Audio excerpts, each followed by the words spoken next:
Welcome back again. আমরা আজকের লেসনে দেখব যে কিভাবে আমরা একদম প্রথম থেকে একটা প্রজেক্ট তৈরি করে সেটার মধ্যে আমরা জাভা প্রোগ্রামকে রাইট করতে পারি। ওকে, সো সেটার জন্য আমাদের যে কোড এডিটর ইন্টেলিজে আইডিয়া সেখানে চলে আসলাম এবং সেখান থেকে একদম টপ রাইট সাইডে আমরা দেখতে পাচ্ছি যে নিউ প্রজেক্ট নামে একটা বাটন আছে। সো সেখানে আমরা ক্লিক করব, দেন আমাদের ইন্টারফেস আসবে আমাদের প্রজেক্টের নামকরণ করানোর জন্য এবং আমাদের যে সেটিংসগুলো আছে সেগুলো করার জন্য। সো আমি প্রথমেই এখানে যদি নাম দিই যে আওয়ার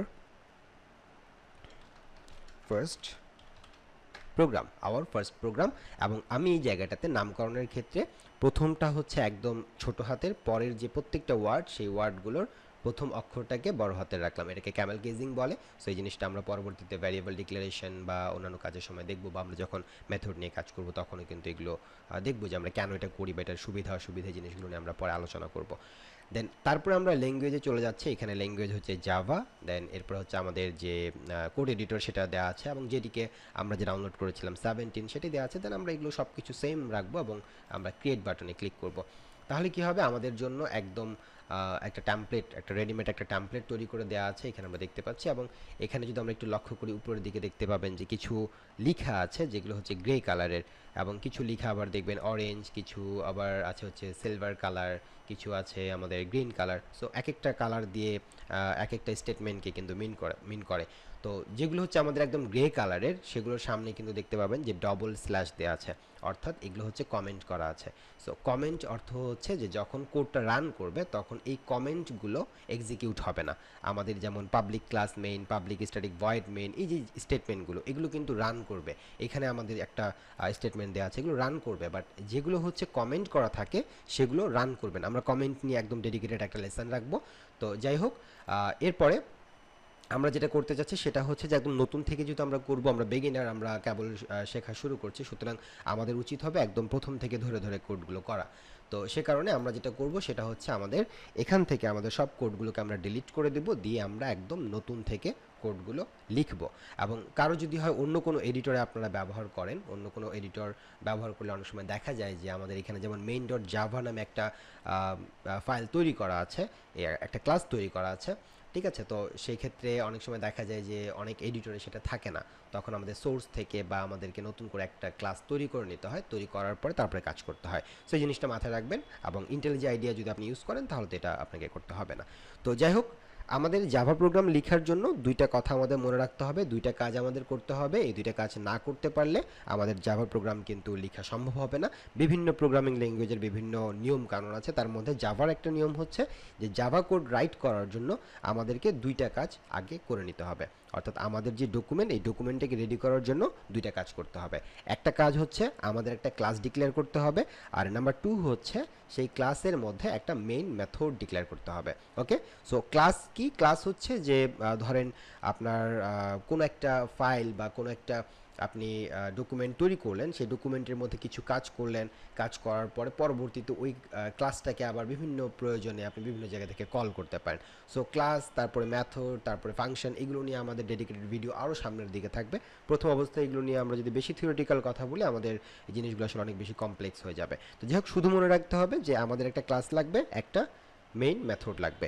তো ক্লাস আমরা কিভাবে লিখতে পারি? ক্লাস লেখার জন্য আমাদেরকে লিখতে হবে পাবলিক, তারপর আমাদের ক্লাস কিওয়ার্ড, দেন আমাদের একটা নাম দিতে হবে। সো আমরা এখানে নাম দিচ্ছি মেইন। ওকে, দেওয়ার পরে আমাদের একটা কার্লি ব্রেস দিতে হবে, যেটাকে আমরা সেকেন্ড ব্র্যাকেট বলি কোডিংয়ের ভাষা, সেটাকে আমরা বলবো কার্লি ব্রেস। দেন আমরা একটু স্পেস করে নিচ্ছে।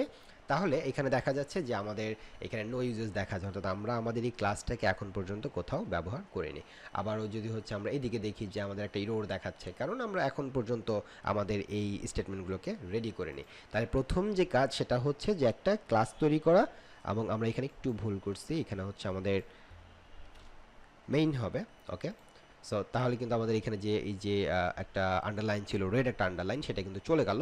এবং এটাকে আমরা অন্যভাবেও যদি আমরা নামটা অন্য দিতাম, মেইনের পরিবর্তে অন্য কোনো নাম দিতাম, সেক্ষেত্রেও কিন্তু কোনো সমস্যা ছিল না। বাট আমরা প্রথম অবস্থায় একদম যে বেসিক জিনিসগুলো সেভাবেই আমরা করতে চাচ্ছি। তো এরপরে আমাদের একটা মেইন মেথড তৈরি করতে হবে। সো মেথড তৈরি করার নিয়ম হচ্ছে লিখতে হবে পাবলিক স্ট্যাটিক ভয়েড মেইন, এতটুকু লেখার পরে একটা প্যারেনথেসিস বা ফার্স্ট ব্র্যাকেট দিতে হবে।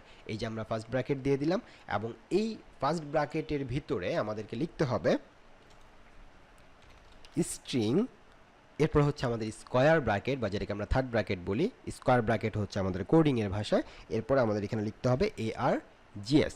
এতটুকু লেখার পরে আমরা এই প্যারেনথেসিসের বাইরে গিয়ে একটা কার্লি ব্রেস দিব, অর্থাৎ আমরা একটা ব্লক দিব, একটা জায়গা করে নেব। এখন এর মধ্যে আমাদের যত কাজ সেটা করতে হবে, অর্থাৎ আমাদের জাভা প্রোগ্রাম লেখার জন্য যে মেইন দুইটা কাজ করতে হয়, এই হচ্ছে মেইন দুইটা কাজ। একটা হচ্ছে আমরা ক্লাস ডিক্লেয়ার করলাম এবং তার মধ্যে একটা আমরা মেইন মেথড ডিক্লেয়ার করে নিলাম। এবং এই যে মেইন মেথড লেখার নিয়মটা একদম অদ্ভুতের একটা নিয়ম, কি হচ্ছে কেন হচ্ছে আমরা জানি না। আমরা এখানে পাবলিক কেন দিলাম, স্ট্যাটিক কেন দিলাম, ভয়েড কেন দিলাম, এগুলো নিয়ে আমাদের কনফিউশন তৈরি হতে পারে। বাট যখন আমরা মেথড নিয়ে কাজ করব, ফাংশন নিয়ে কাজ করব, অবজেক্ট ওরিয়েন্টেড ক্লাস নিয়ে কাজ করব, তখন এই জিনিসগুলো আমাদের কাছে একদম ইজি হয়ে যাবে। সো এখন এই জন্য এগুলো নিয়ে এত বেশি প্যানিক হওয়ার কিছু নাই, যেভাবে আছে সেভাবে করতে পারেন। আর যদি কারো এতটুকু লিখতে কষ্ট হয় বা মনে না থাকে, এই ধরনের প্রবলেম যদি আপনি ফেস করেন, আমি যদিও সাজেস্ট করব প্রথম অবস্থায় এগুলোকে আসলে ধরে ধরে লিখা, তাহলে এগুলো মনে থাকবে। কারণ সবসময় এমন নাও হতে পারে যে আপনি হয়তো বা যে এডিটর দিয়ে লিখছেন সেই এডিটর আপনাকে সাজেস্ট করছে, এমনটা যদি না হয় তখন তার আপনি থেমে থাকতে পারেন না, তাই না? তো সেই ক্ষেত্রে আমাদের এতটুকু মুখস্থ রাখা দরকার। বাট তারপরেও যদি কেউ মনে করেন যে স্পিডটাকে বাড়ানোর জন্য বা আপনি দ্রুত কাজ করার জন্য, স্মার্টলি কাজ করার জন্য আপনি এভাবে ধরে ধরে লিখবেন না, তাহলে আপনার কোড এডিটর বা আমাদের এই যে ইন্টেলিজেন্ট আইডিয়া, এখান থেকে আমাদের সাজেশন আছে, সেটা হচ্ছে শর্টকাট। আমরা যদি শুধু লিখি PSVM, এতটুকু যদি আমরা লিখি, লিখার পর আমরা ট্যাপ প্রেস করলে দেখবেন যে আমাদের পুরো লাইনটা কিন্তু চলে আসবে। যদিও আমি এটাকে প্রথম অবস্থায় সাজেস্ট করব না, আমি বলবো যে আপনি একদম ধরে ধরে প্রত্যেকটা কিওয়ার্ড নিজে থেকে লিখেন, তাহলে ভুল হবে, ভুল হলে বুঝতে পারবেন কোনটার কারণে ভুল হচ্ছে। তো যাই হোক, আমরা কিন্তু আমাদের কোড লেখার জন্য যে ডকুমেন্টটা জাভাতে, সেটা আমরা একদম রেডি করে ফেললাম। এবং রাইট সাইডে এখন দেখেন একটা গ্রিন টিক মার্ক কিন্তু দেখা যাচ্ছে, মানে আমাদের কোডে এই মুহূর্তে আর কোনো ধরনের ইরর বা ভুল নাই। এখন আমরা যদি আমাদের এই প্রোগ্রামের মধ্যে কোনো একটা সেন্টেন্সকে বা কোনো একটা ওয়ার্ডকে বা কোনো একটা স্টেটমেন্টকে প্রিন্ট করতে চাই, প্রিন্ট অর্থ আমরা যদি আউটপুটে দেখাতে চাই, সেই ক্ষেত্রে আমরা কি করতে পারি? সো বিভিন্ন প্রোগ্রামিং ল্যাঙ্গুয়েজে আউটপুট লেখার নিয়ম বিভিন্ন রকমের হতে পারে, এবং জাভাতে জাভাতে বেশ কয়েকটা নিয়ম আছে। তার মধ্যে একটা নিয়ম যেটা খুবই কমন এবং খুবই পপুলার, সেটা হচ্ছে system dot out dot print line বা প্রিন্ট এলএন। সো এটা আমরা কীভাবে লিখবো? System dot out dot print বা প্রিন্ট এলএন। সো প্রথমে আমরা প্রিন্টটা দেখি। সো প্রিন্ট দেওয়ার পরে আমরা হচ্ছে একটা কি করব, একটা প্যারেনথেসিস দিয়ে দেবো, এবং এটার মধ্যে আমরা অনেক কিছু লিখতে পারি বা অনেক কিছু করতে পারি। তো এটার মধ্যে আমরা প্রথমে কি করব, আমরা যদি কোনো একটা নামকে প্রিন্ট করতে চাই, অর্থাৎ সাপোজ আমার নামকে আমি প্রিন্ট করতে চাচ্ছি, তাহলে আমি প্রথমে একটা ডাবল কোটেশন দিব। যদি আমরা কোনো একটা সেন্টেন্স বা কোনো একটা ওয়ার্ডকে প্রিন্ট করতে চাই, তাহলে আমাদের সেটা ডাবল কোটেশন দিতে হবে। তো আমি এখানে বললাম সোহাগ মির। ওকে, সো এতটুকু আমার হচ্ছে দেওয়া শেষ। এরপরে আমাদের শেষের দিকে দেখেন একটু ইরোর দেখাচ্ছে, এই জায়গাটাতে হচ্ছে আমাদের একটা রেড আন্ডারলাইন আছে ছোট করে। সো এর মানে হচ্ছে এখানে আমাদের কিছু একটা মিসিং। সো সেটা মিসিং কি? আমাদের জাভা প্রোগ্রামিংয়ে কোনো একটা স্টেটমেন্টকে, এই যে পুরো একটা লাইন, এটাই হচ্ছে আমাদের একটা স্টেটমেন্ট। সো কোনো একটা স্টেটমেন্টকে ক্লোজ করার জন্য আমাদের একটা সেমিক্লোন দিতে হয়। সো আমরা এখানে একটা সেমিক্লোন দিয়ে দিলাম, তাহলে দেখেন এখন কিন্তু আর কোনো ধরনের ইরোর দেখাচ্ছে না। তার মানে আমরা সাকসেসফুলি কোনো একটা সেন্টেন্স বা কোনো একটা ওয়ার্ডকে যদি প্রিন্ট করাতে চাই, আমরা লিখবো system dot out dot print. Then আমরা যদি এখন এটাকে প্রিন্ট দেখতে চাই, আউটপুট দেখতে চাই, তাহলে কি করতে হবে? তাহলে আমাদেরকে এই যে লেফট সাইডে একটা দেখেন প্লে বাটন আছে, কিংবা এই যে এইখানে হচ্ছে আমাদের একটা রান বা প্লে বাটন আছে, যে কোনো একটা জায়গায় আমরা ক্লিক করতে পারি। কিংবা হচ্ছে আমরা এখানে যদি হোভার করি বা ক্লিক করি, তাহলে দেখেন আমাদের আরও একটা অপশন দিচ্ছে যে রান মেইন বা মেইন ফাংশন বা মেইন মেথড, যেটা সেটা রান করতে বলছে। কিংবা শর্টকাট কমান্ড হচ্ছে কন্ট্রোল শিফট F10, অনেকভাবে আমরা রান করতে পারি। তো আমি হচ্ছে এই জায়গা থেকে রান করতে চাচ্ছি, তো আমি এখানে ক্লিক করি, তাহলে নিচে দেখেন আমাদের এখানে বিল্ড হচ্ছে। বিল্ড হওয়ার পরে আমাদের এই যে এখানে সোহাগ মির আমাদের যে আউটপুট, সেটা কিন্তু দেখা যাচ্ছে। আচ্ছা, এখন আমরা বললাম যে এখানে হচ্ছে system dot out dot print, আরেকটা আছে সেটা হচ্ছে প্রিন্ট এলএন। আচ্ছা, প্রিন্ট এলএন কখন ইউজ করব আর প্রিন্ট কখন আমরা ইউজ করব? তো সেক্ষেত্রে আমি যদি আরও একটা স্টেটমেন্ট নেই, সো আগের স্টেটমেন্টটাকে আমরা যদি কপি করতে চাই, ডুপ্লিকেট করতে চাই, তাহলে কন্ট্রোল ডি প্রেস করলেই কিন্তু ডুপ্লিকেট হয়ে যাবে। এখন এই জায়গায় যদি আমি বলি হ্যালো জাভা, এরপর আমি যদি এখন এটাকে প্রিন্ট করি, আমাদের এখানে দুটো স্টেটমেন্ট মানে দুইটা লেখা আমাদের প্রিন্ট হওয়ার কথা। প্রথম লাইনে হচ্ছে সোহাগ মির এবং দ্বিতীয় লাইনে হচ্ছে হ্যালো জাভা, এভাবেই প্রিন্ট হওয়ার কথা। তো আমরা যদি এখন এখান থেকে এটাকে রান করি তাহলে কি হবে দেখেন, আমাদের বিল্ড হওয়ার পরে এই যে সোহাগ মির এবং হ্যালো জাভা এক লাইনেই কিন্তু চলে আসছে। ঠিক আছে, তো এই যে কোনো একটা লাইনকে, কোনো একটা স্টেটমেন্টকে যদি আমি আলাদা আলাদা করে প্রিন্ট করতে চাই, সেই ক্ষেত্রে যদি আমি এলএন ব্যবহার না করি তাহলে সে পাশাপাশি, অর্থাৎ এতটুকু জায়গা সোহাগ মির এতটুকু লেখার পরে বাকি অংশটুকু সে রিজার্ভ করে রাখবে না, সে এটাকে ছেড়ে দিবে, যে কেউ এখানে চাইলে বসতে পারবে।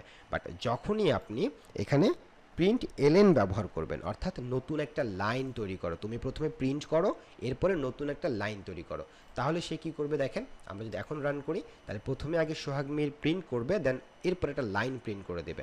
লাইন প্রিন্ট করে দেওয়ার কারণে যেটা হবে যে পরবর্তীতে যে লাইনটা সেটা পরের লাইনে গিয়ে প্রিন্ট হবে। সো এটা একটা ব্যাপার। ওকে, এরপরে আমি যদি চাচ্ছি যে এই কাজটুকু আমি যে system dot out dot print LN এত কষ্ট করে লিখবো না, যদি আমরা একটু শর্টকাট করতে চাই তাহলে আমরা কি করব, SOUT লিখে আমরা যদি ট্যাব প্রেস করি তাহলে দেখবেন যে আমাদের জন্য system dot out dot print line এটা কিন্তু চলে আসবে, অর্থাৎ আমরা যদি একটু দ্রুত কাজ করতে চাই। ওকে, তো যদি আমরা কোনো একটা ওয়ার্ড বা কোনো একটা সেন্টেন্স প্রিন্ট করতে চাই তাহলে আমরা ডবল কোটেশনের মধ্যে লিখব। যদি আমরা কোনো ধরনের সংখ্যা প্রিন্ট করতে চাই, যেমন 2023 এটাকে যদি আমরা প্রিন্ট করতে চাই তাহলে তখন কিন্তু আর কোনো ডবল কোটেশনের প্রয়োজন হবে না, আমরা সিম্পল 2023 লিখে দিলাম এবং এখন আমরা যদি এটাকে প্রিন্ট করি তাহলে দেখবেন যে 2023 খুব সুন্দরভাবেই প্রিন্ট হয়ে যাচ্ছে। ওকে, আবার আমরা যদি এখানে চাই যেমন কোনো ছোটোখাটো কোনো ম্যাথ করতে বা কোনো একটা ক্যালকুলেশন করতে, যেমন 10 + 20 এতটুকু, এটাকেও যদি আমরা করতে চাই তাহলে আমাদের ডবল কোটেশনের দরকার হবে না, অর্থাৎ যখনই সংখ্যার ব্যাপার হবে তখন কিন্তু আর ডবল কোটেশনের দরকার হবে না। এখন আমরা যদি হচ্ছে এটাকে প্রিন্ট করি তাহলে দেখেন আমাদের ক্যালকুলেট করে 30 দেখা যাচ্ছে। তার মানে আমরা যদি জাভাতে কোনো কিছু প্রিন্ট করতে চাই তাহলে আমাদেরকে কোনো ওয়ার্ড বা কোনো সেন্টেন্সের ক্ষেত্রে ডবল কোটেশন দিতে হবে। যদি আমরা হচ্ছে কোনো সংখ্যা প্রিন্ট করতে চাই তাহলে আমাদের ডবল কোটেশন দেওয়ার কোনো প্রয়োজন নেই, কিংবা আমরা যদি ছোটোখাটো কোনো যোগ বিয়োগ করতে চাই সেক্ষেত্রেও আমাদের ডবল কোটেশন দেওয়ার কোনো প্রয়োজন হবে না।